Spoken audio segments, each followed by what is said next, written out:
Notre vie ressemble souvent à un tableau impressionniste par son ensemble de tâches, son tourbillon d'activités. Mais il suffit de prendre un peu de distance pour que tout s'unifie et que l'on découvre ou inscrire dans notre existence ces éclats de vie et de grâce pour qu'ils deviennent une œuvre d'art que le Seigneur contemple. Je reconnais devant toi le prodige, l'être étonnant que je suis. Étonnantes sont tes œuvres, toute mon âme le sait. Psaume 138, 40. Mais en quoi peut consister cette distance nécessaire à la vision et la construction unifiée de notre vie? C'est le Christ qui nous l'indique lui-même. Venez à l'écart, dans un endroit désert, reposez-vous un peu.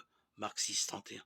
Et encore, mais toi, quand tu pries, retire-toi dans ta pièce, la plus retirée, ferme la porte et prie ton Père qui est présent dans le secret.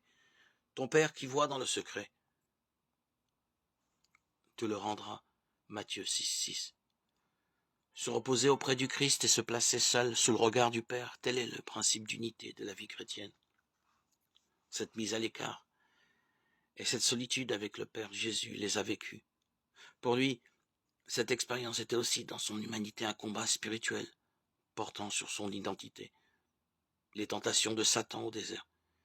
Si tu es le Fils de Dieu, comme l'interrogation angoissée du jardin des Oliviers, le sentiment d'abandon qui l'accable, nous le montre de façon saisissante. Travailler à l'unification de sa vie, c'est mener ce combat où notre identité d'enfant de Dieu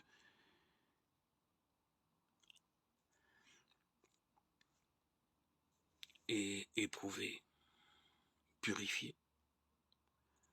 Suis-je un bon chrétien, un bon père de famille, une bonne mère, un bon fils, une bonne fille?